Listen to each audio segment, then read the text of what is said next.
there, and welcome to The Ring, your news' debating show, broadcasting from the European Parliament here in Brussels. Once a week, two elected members of the European Parliament go face-to-face on some of the most pressing issues of our time.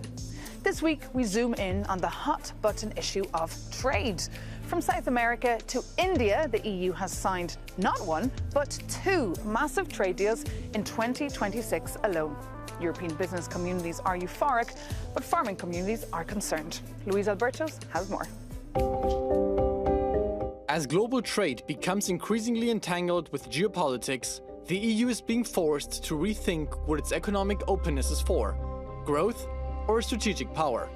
With the United States becoming a less reliable partner and China an ever more dominant competitor, trade is no longer just about lowering tariffs, but about securing supply chains, influence, and autonomy.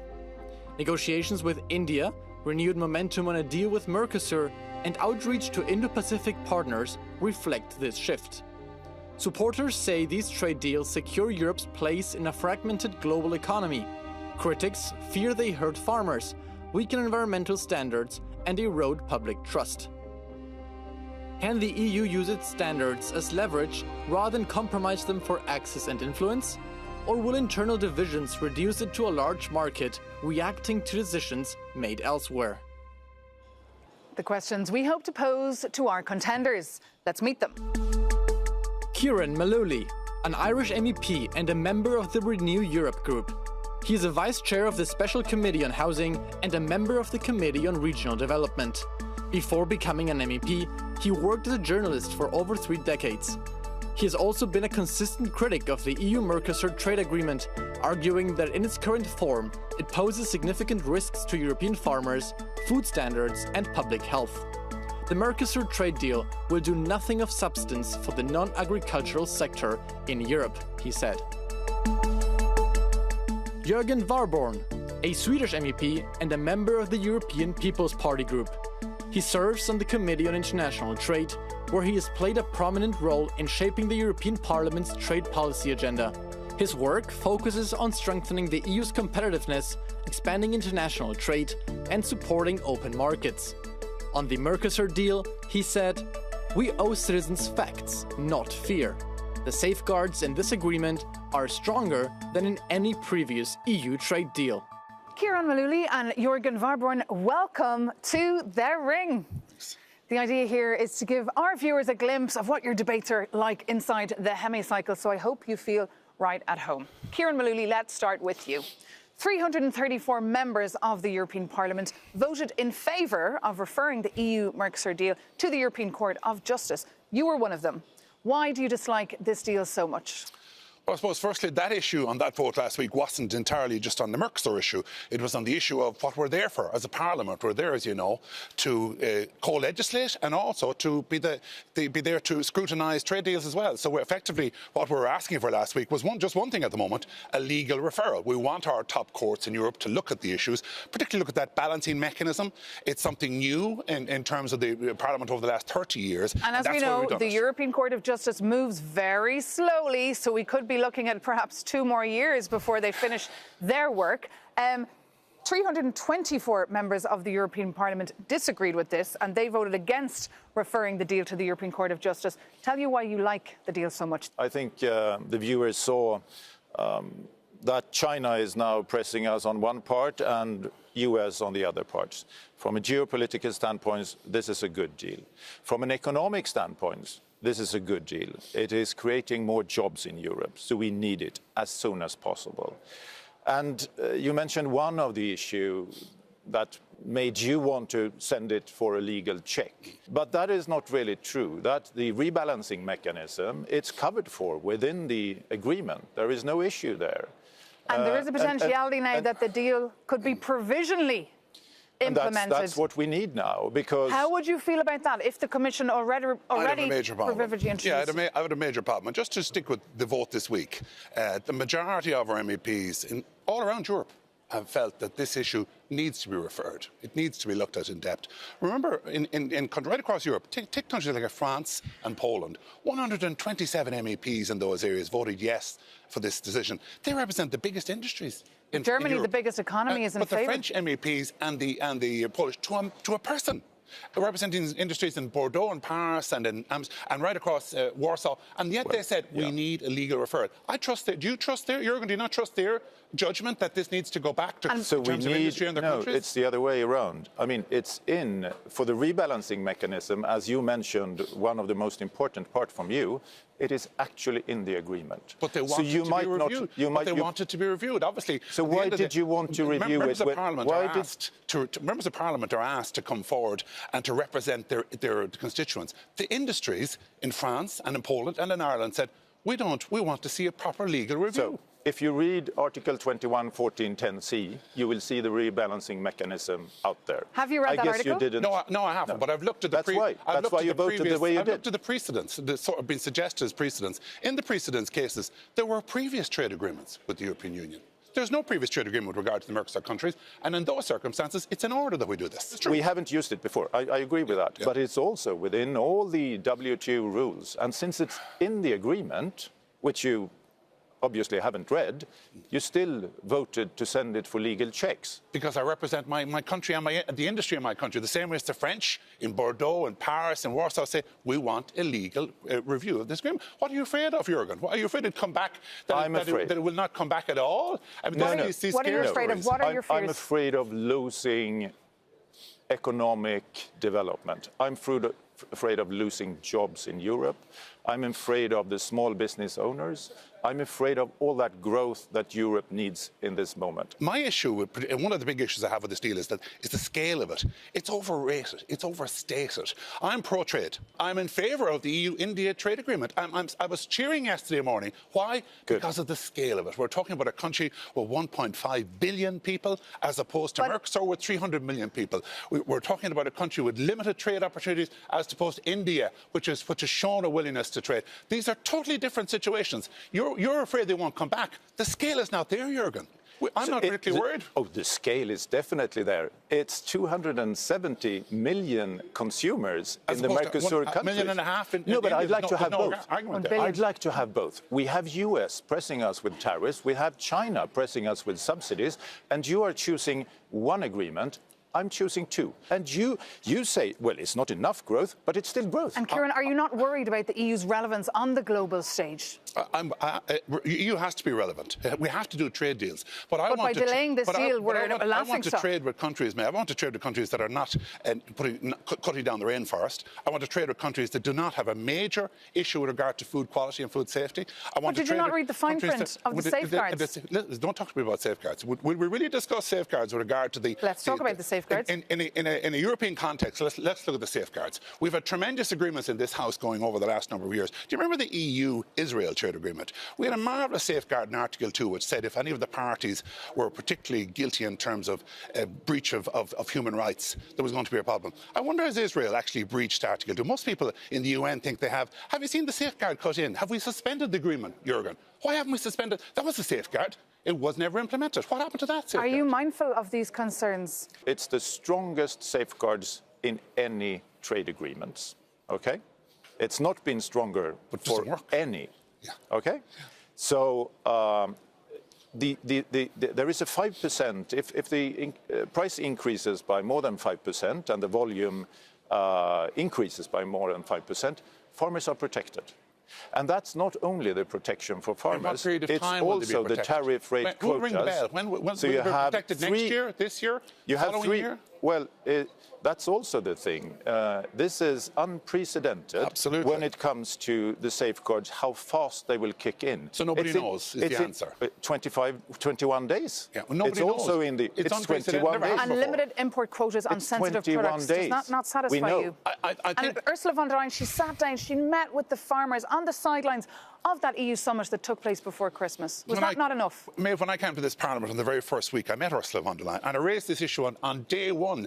And in that meeting in Parliament in Strasbourg, she said to me, but Kieran, we are working with the farmers in Brazil. Things are going to be different. They are already improving the situation. And yet, in my country, member state, in the last 6 months, we've seen Brazilian meat come in with illegal growth promoters involved, with carcinogenic products, and not just come in, but go straight into the food chain and be consumed. She told me this was not going to happen again. It did happen. How can we trust? And this, of course, has been a massive scandal and covered a lot in the last couple of weeks in Ireland. These are the genuine concerns that communities in Ireland and France and Greece, in fact, there's been farmers out protesting. So how do you address those concerns and viewers here today who are concerned? You know, I think that is a valid argument, actually. One of your first valid arguments.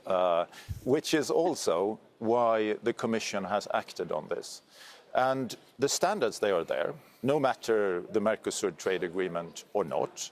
They will be there. It will not change with the agreement. We will still have our standards. There will still be imports of products from the Mercosur countries, but we will lose out on the opportunities. How do we then make sure that consumers, animal welfare and plant protection is there? We do checks, more checks. And, of course, these and products... money, I know there's 6.3... Hang on, Jürgen, unfortunately, they're not working. And there's 6.3 billion euros earmarked as well for farmers in the next budget. And climate control and all sorts of other issues. We always have to read the fine print, of course. But, could I gentlemen, just say... Just no, let me stop you there, because actually we're just getting warmed up here and it's time to take the gloves off. So now you both have the opportunity to kick off with your own questions. So I will stay quiet for a minute. Kieran, you go ahead, please, with your first question. Yeah, I mean, I want to ask Jürgen up straight if he knows what antimicrobial resistance is in terms of medical situation. It's basically a medical condition which occurs after the overuse of antibiotics. It's something that affects you and me. Forget about the animals for the moment. It's you and me, your kids, your family. And if in an emergency situation you go into hospital, you require antibiotics. If you've been exposed to more antibiotics than you knew in the course of your life, you're in big trouble. Brazilian meat is coming in at the end of the day. We know antibiotics are in it. We've seen it. In my country, we've had an expose with regard to right across Brazil. It's still going on. Show me your source. So the question is very straightforward. The question is very straightforward at the end of the day. What price do you put on the safety of your family? So the meat is coming in, no matter with the Mercosur agreement or not. And what happens if we have the Mercosur agreement is that we increase the checks. In fact, we will do 50% more checks in the Mercosur countries. We will do 33% more checks at the border, at the European borders.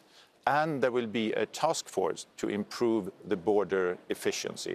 So actually, for health, for people, and for animal and for the plants, there will be more checks with the Mercosur agreement than without the argument. You can guarantee this? Because on the 25th of September last year, they came into Ireland. I've asked the Commission since that about the checks, where the meat came from, where it went to. The Commission doesn't know. They still don't know. 5 months So you're not later, reassured by what Jürgen said? 5 months, well, that's a fact. You can ask anybody in the Parliament next week. When we ask the Commissioner, where did it come from, where did it go, the checks. But are your voters not excited about cheaper steaks? Fortunately, the EU, one of the fantastic things about the EU is the focus on quality and health over the years. Our Irish consumer wants to see the continuation of proper quality and safe quality food. Over quantity. That's the big issue for me. Safe food, and your family and my family, we can be sure Warborn, what we're eating. Your opportunity now to pose your first question, please, to Kieran Mullooly. We have US and China pressing us from two parts. It's been very, very hard with US lately, and we need more trade agreements.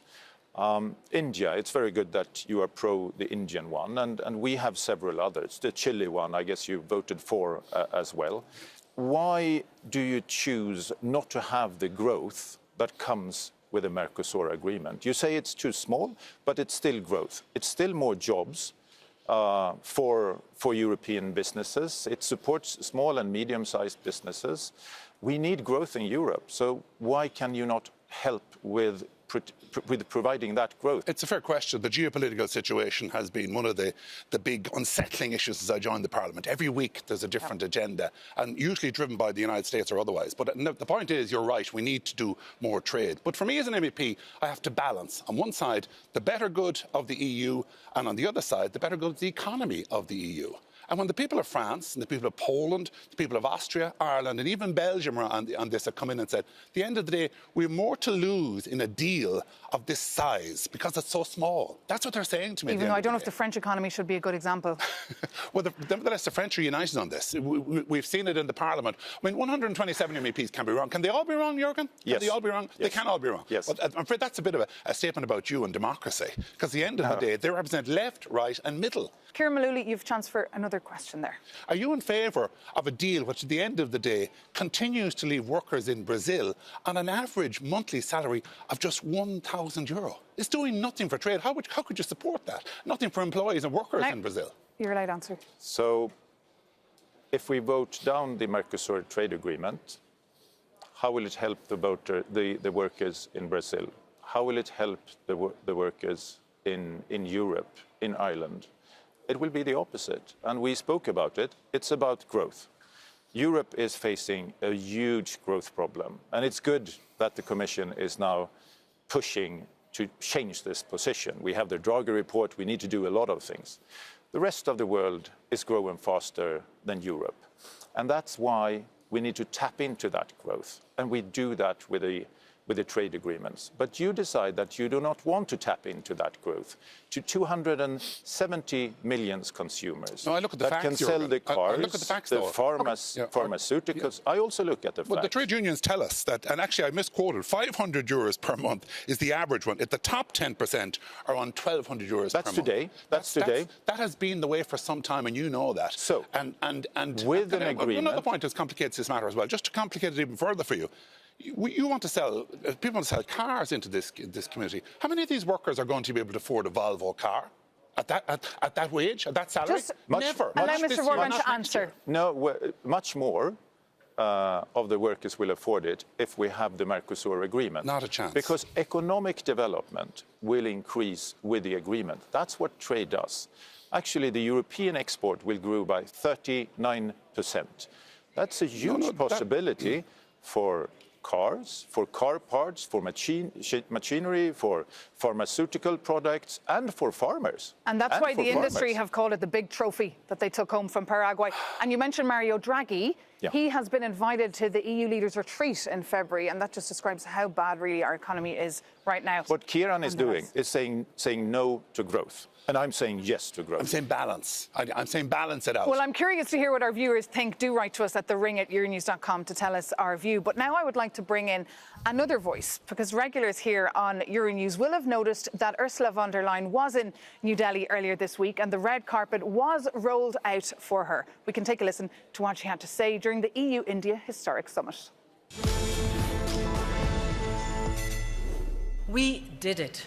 We delivered the mother of all deals.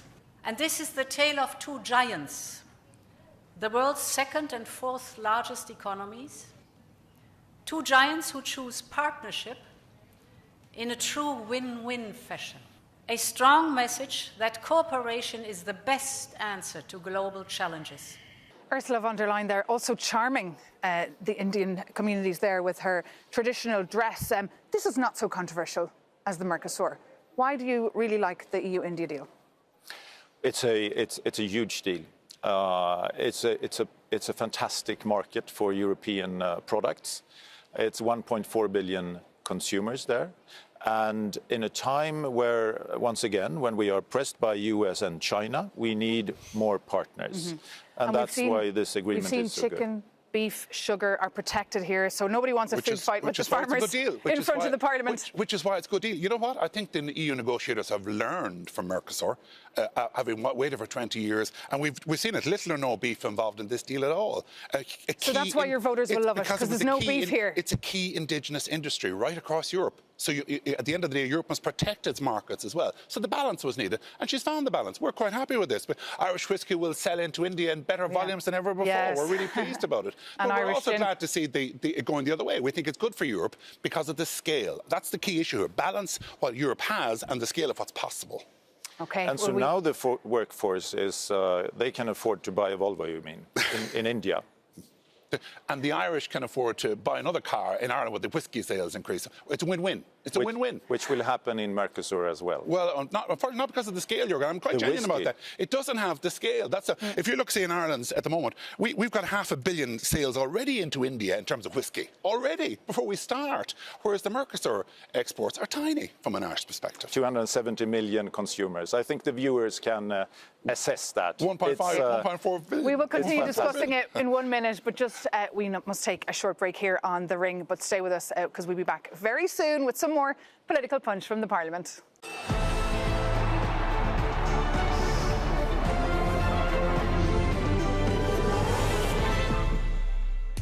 Welcome back to The Ring, Euronews' weekly debating show here, broadcasting from the Parliament in Brussels. I'm joined by MEPs Ciarán Mullooly and Jürgen Warborn, and the idea here is to bring the Parliament debates to your sofa. So, what about you? Well, according to a recent Eurobarometer, what do Europeans think of the EU trade policy? Well, 77% support the EU's common trade policy.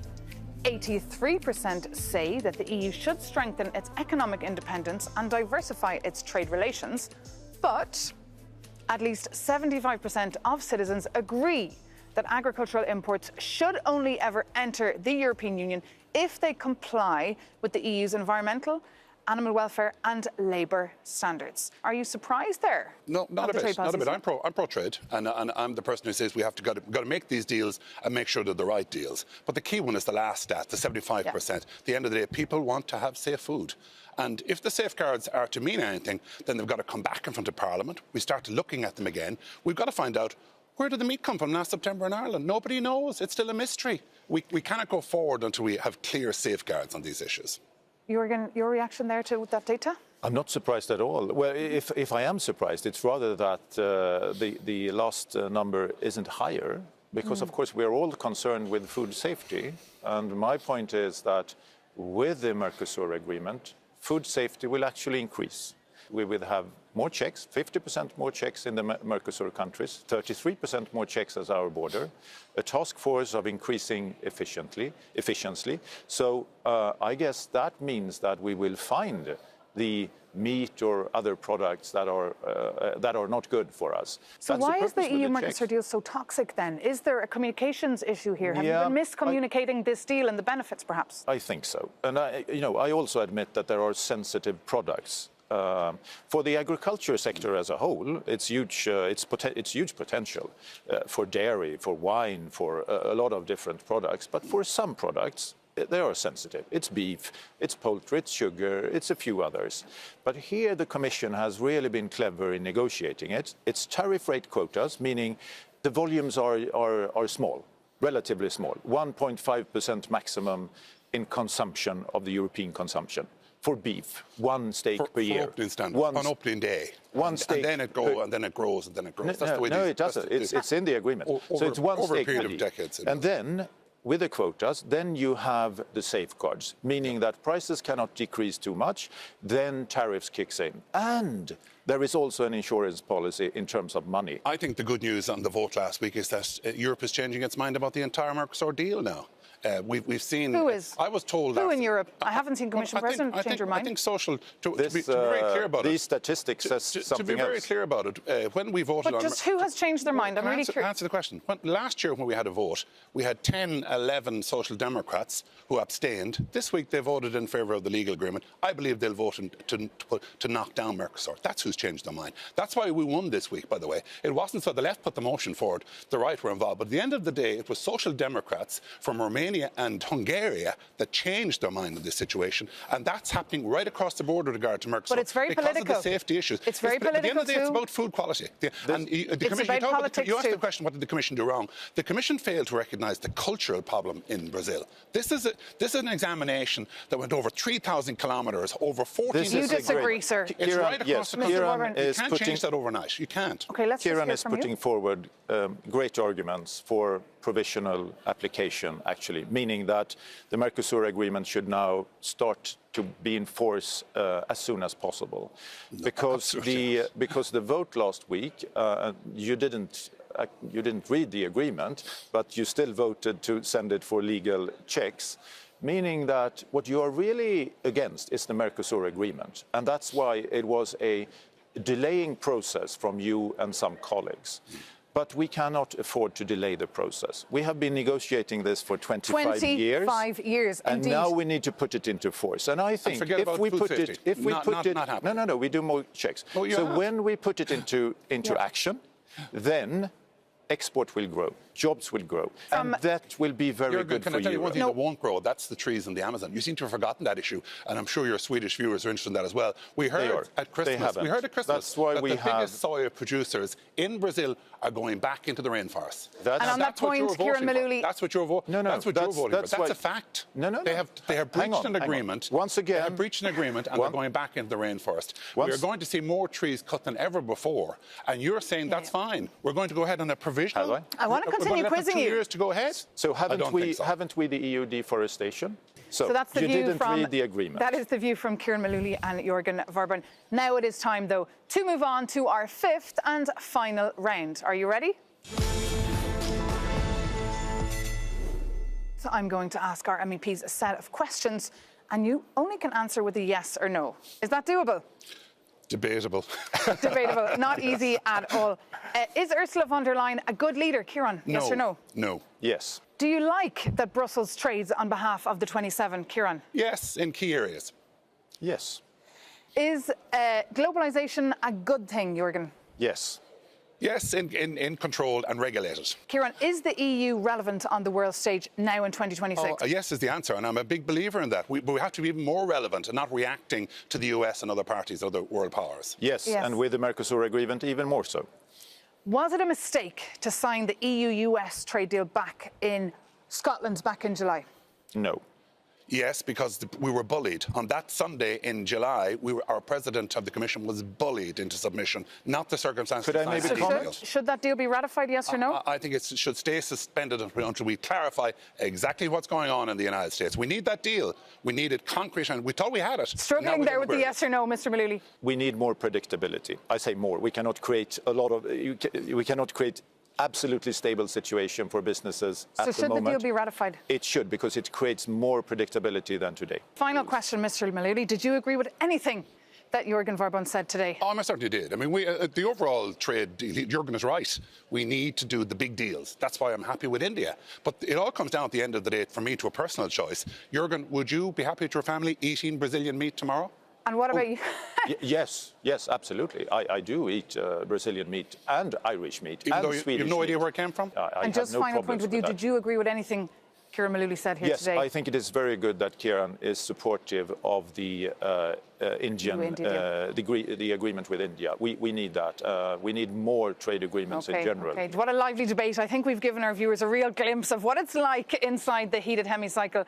Thank you so much, Jürgen Warborn and Kieran Mullooly, for being our guests. It was great to hear your views, and we'd also like to hear yours, so please do reach out. thering@euronews.com. That is our email address. Get in touch. We love hearing from you, but stay with us here on Euronews.